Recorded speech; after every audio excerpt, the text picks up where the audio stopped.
बिहार में वैसे तो बहुत सारे विभाग हैं जो कामकाज संभालते हैं, लेकिन एक विभाग ऐसा है जहां सालों भर नौटंकी ही चला करती है।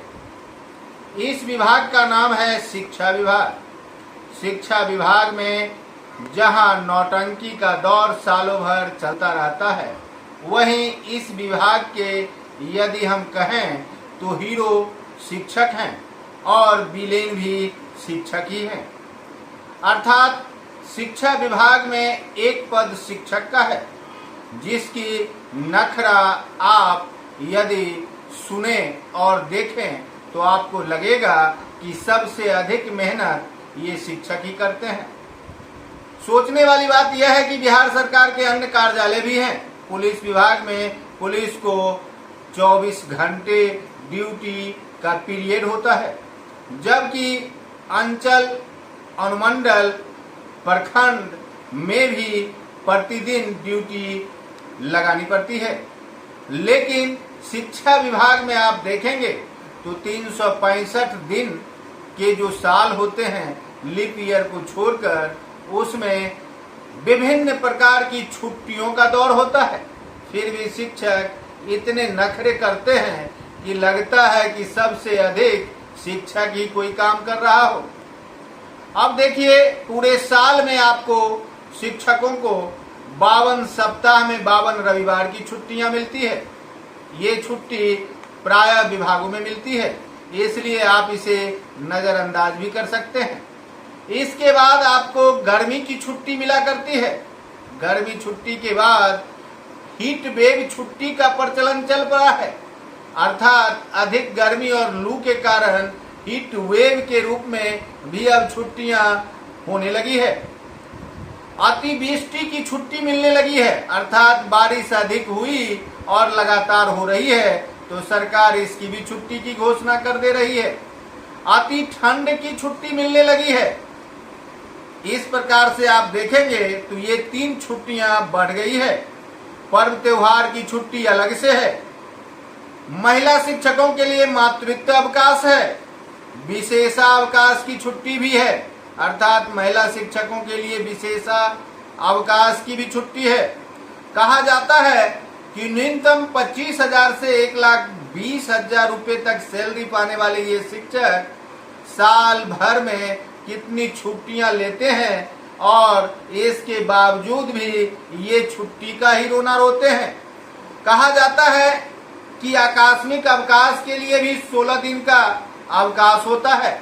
अब सवाल उठता है कि इन छुट्टियों में बच्चों को ही छुट्टी मिलती है और शिक्षकों को नहीं। आखिर क्यों? शिक्षकों को छुट्टी मिले और शिक्षकों को छुट्टी मिले ही तो क्यों? जब सभी सरकारी विभागों में एक रविवार को छोड़कर एवं सार्वजनिक पर्व त्योहारों की छुट्टी को छोड़कर प्रतिदिन काम करने का रिवाज है, प्रतिदिन काम करने का प्रावधान है, तो शिक्षकों को आखिर गर्मी की छुट्टी क्यों मिले और शिक्षकों को अतिवृष्टि की छुट्टी क्यों मिले और अति ठंड की छुट्टी क्यों मिले? और यदि ये छुट्टियां मिले तो बिहार में प्राय विभागों को क्यों नहीं मिले? इस प्रकार के घनेरों सवाल हैं। कुछ लोग यह सुनकर मुझे गाली भी देते होंगे, क्योंकि उन्हें लगता होगा कि वे शिक्षक के खिलाफ हैं। लेकिन नहीं, मैं शिक्षक के खिलाफ खबर नहीं बना रहा हूं। मैं तो ये जता रहा हूं कि शिक्षक जिस पर पूरी बागडोर है बच्चों के भविष्य सुधारने की, उन्हें इस प्रकार के हर वक्त नखरे करने की कोई गुंजाइश तो है नहीं, फिर भी वे नखरे करते हैं। आखिर के पाठक के हर पत्र के बाद यह नखरा क्यों उत्पन्न होता है? आखिर के पाठक सही राह पर चल रहे हैं या फिर शिक्षक की राह सही है? आप देखे होंगे कि जब एनजीओ के थ्रू विद्यालयों में खिचड़ी भेजा जाने लगा था तो विद्यालय के शिक्षक उसमें छिटकिलियां डाल रहे थे, गिरगिट गिरा दे रहे थे, सांप गिर जाता था और मक्खियां गिरने के बाद बच्चों को उतावला कर दिया जाता था। फिर एनजीओ के द्वारा खिचड़ी भेजने का कार्यक्रम बंद हो गया, विद्यालय में खिचड़ी बनना शुरू हुआ, एचएम की आमदनी बढ़ी तो अब विद्यालय में छिपकलियां नहीं गिरती है। ठीक उसी प्रकार से शिक्षा विभाग में एक से बढ़कर एक रिश्वतखोरों का जमावड़ा है। आप देखेंगे तो शिक्षा विभाग में प्रति विद्यालय से 1000 रुपये की उगाही इसलिए होती है कि आप जैसे तैसे मध्याह्न अवश्य बनाते हैं, आपको 1000 रुपया मासिक देना ही होगा। ये असूली बीओ स्तर के अधिकारी करते हैं, उसके ऊपर के अधिकारी भी करते हैं। के पाठक के जांच के लिए अधिकारियों का ड्यूटी तय कर दिया और यह ड्यूटी उगाही का धंधा बन गया। सबसे बड़ी वजह यह है कि सरकारी विद्यालयों में जितनी जांच होती है उतनी ही उगाही भी। आखिर उगाही के पीछे का राज क्या है? आखिर भ्रष्टाचार कैसे मिटेगा? शिक्षकों ने इस पर कभी ख्याल नहीं किया और शिक्षकों ने केवल अपनी उलाहना, अपनी शिकायत से बिहार सरकार एवं आम जनता एवं सोशल मीडिया पर यह बातें फैलाई कि आखिर शिक्षक के लिए छुट्टियां क्यों नहीं। शिक्षक को समझना चाहिए कि आखिर अंचल कार्यालय, प्रखंड कार्यालय, अनुमंडल कार्यालय, पुलिस महकमा, पंचायती राज व्यवस्था में छुट्टियां नहीं है। यहाँ तक कि न्यायपालिका भी 7 बजे से 2 बजे तक चलती है, फिर वहां तो कोई रोने वाला नहीं है। सरकारी विभागों के विभिन्न कार्यालय 24 घंटे भी खुले रहते हैं, आखिर वहां कोई रोता तो नहीं है। इसके पीछे का कारण क्या है? शिक्षा विभाग में गुणात्मक सुधार हो, यदि कोई अधिकारी चाहता है तो उसे नीचा दिखाने के लिए सभी भ्रष्टाचारी एक हो जाते हैं। शिक्षकों को समझनी चाहिए कि उन्हें शिक्षा देने के लिए नियुक्त किया गया है और यह भारत है। भारत में गुरुकुल की परंपरा रही है और गुरुकुल भी संचालित करने के लिए भिक्षा मांगा जाता था, फिर गुरुकुल संचालित होता था। वैसे बिहार में यदि शिक्षक इस प्रकार का रोना रोए तो आप आश्चर्यचकित ही नहीं बल्कि आप परेशान हो जाएंगे। कारण है कि बच्चों की शिक्षा से अधिक शिक्षक स्वयं के लिए रोते हैं। उन्हें 1 तारीख को तनख्वाह मिल जाती है फिर भी रोते हैं, उनके वेतन की बढ़ोतरी हो जाती है फिर भी रोते हैं। आखिर 25,000 रुपये से लेकर 1,20,000 रुपये तक की उठाव करने वाले शिक्षक इस प्रकार से कब तक रोते रहेंगे?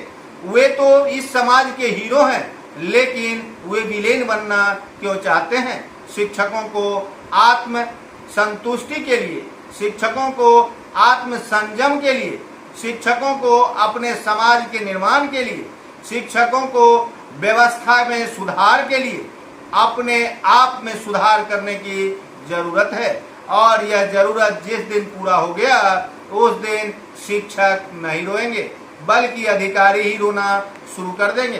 कारण है कि यदि के पाठक 8 घंटे की ड्यूटी चाहते हैं तो शिक्षक 8 घंटे की ड्यूटी करें और इसके लिए वे के पाठक को उलाहना नहीं दें।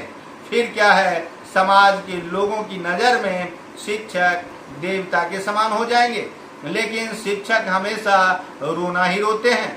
आखिर शिक्षक हीरो रहकर भी विलेन बनना क्यों चाहते हैं? इस खबर के माध्यम से हम शिक्षकों का ध्यान इसलिए आकृष्ट कराना चाहते हैं कि शिक्षक वेतन लेकर शिक्षा देने का कार्य करते हैं तो वे शिक्षा दान करते हैं और शिक्षा दान से बड़ा कोई दान धरती पर है नहीं। इसलिए वे रोना कम करें और शिक्षा के प्रति जवाबदेह बने। शिक्षकों के लिए यह एक सलाह सुझाव है, लेकिन शिक्षक तो शिक्षक ठहरे, उन्हें तो मानना कुछ आता नहीं है। वे तो सिर्फ अपना रोना रोते हैं और ये रोना कब तक रोते रहेंगे? जब तक बिहार की शिक्षा व्यवस्था में गुणात्मक सुधार नहीं हो जाए। बिहार सरकार बिहार में निजी स्कूलों पर भी कमान कसने जा रही है। देखते रहिए संजीवनी बिहार और पाते रहिए नई नई जानकारियां। हम हैं संजीव कुमार सिंह और आप देख रहे हैं संजीवनी बिहार।